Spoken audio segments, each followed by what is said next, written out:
Hi everybody. I just wanted to introduce you to another component of After Effects. It's called a mask. And a mask is basically what it is. If you're familiar with Photoshop, it is a way for you to reveal or hide parts of your movie.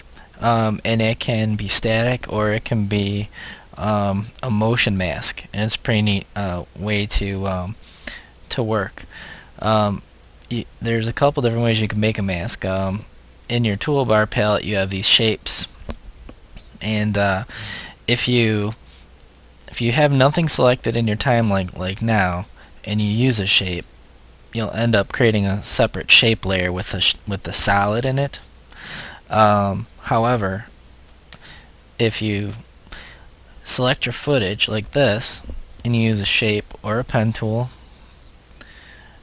and you click and drag, you'll actually be creating a mask, which becomes a component of that that footage. You can also use the pen tool. So if I select my footage, go to my pen tool, um, this will be creating a mask that's waiting for me to finish and close the path, kind of like Illustrator. And this is actually something that I can use to either hide or reveal my footage. So right now I have this Bezier handles and my anchor points for my path. If I open up this mask, it has 4 components. The actual mask path, which if you use the timer here, this is what you'd actually use to animate the mask. So for example, quickly, if I just select this, use my timeline, set a key here, and then I just move my points here, and start to expand this out. Whoops, not that much. And then I scrub my timeline. I actually have like an animating mask, which is kind of a neat effect. Mask feather, if you're familiar with Photoshop, again, feathering is something that you can use to blend away the outside of your line here. If I set a key here,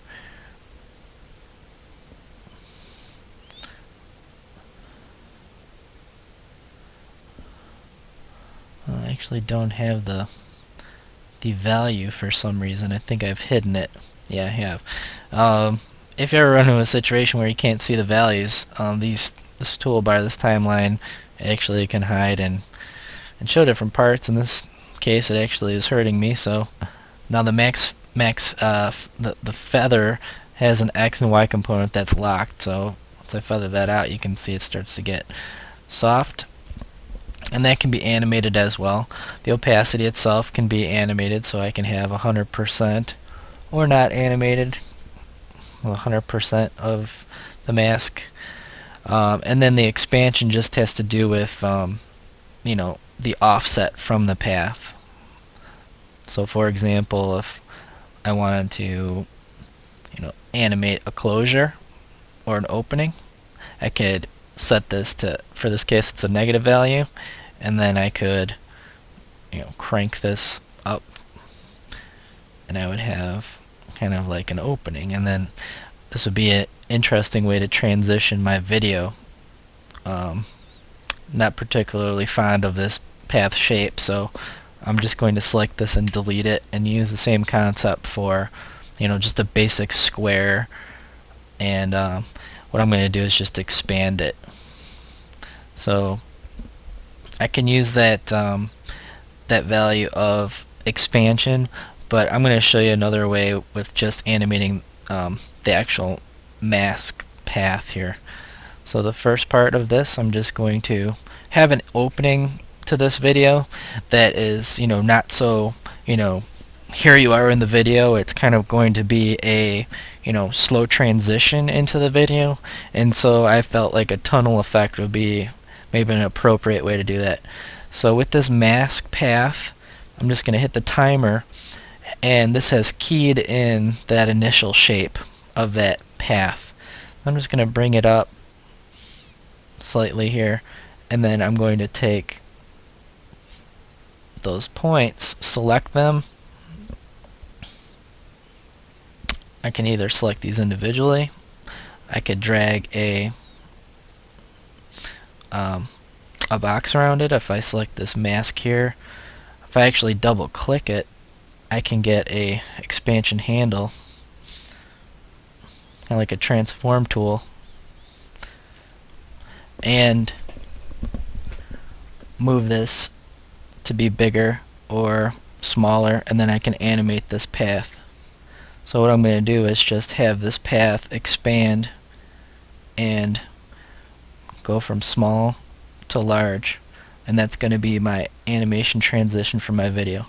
I'm actually going to make this a little bit smaller, so I'm going to double click on this and make this shape a little bit smaller.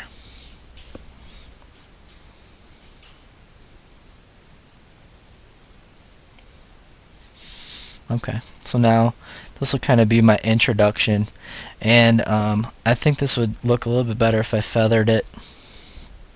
So a 5x5 feather here, maybe a little bit more. Okay, and if I felt that I needed to kind of close that out completely, maybe set the mask expansion to a negative value just to close that up. Maybe even go -10, and then keyframe this, bring it up slightly, and then zero out that value. So now with that set, I want to see what this looks like. So I'm going to click on this Create RAM Preview, and I'm going to check from current time, which is basically going to create the RAM preview from where the current playhead is. So I'm going to click RAM Preview, and then I'm going to click in my scene, Create RAM Preview, click on my scene, and clicking the scene actually cancels the RAM preview, and it'll play back the stuff in real time. So I can go backwards and press play. So there's kind of an interesting transition with the mask.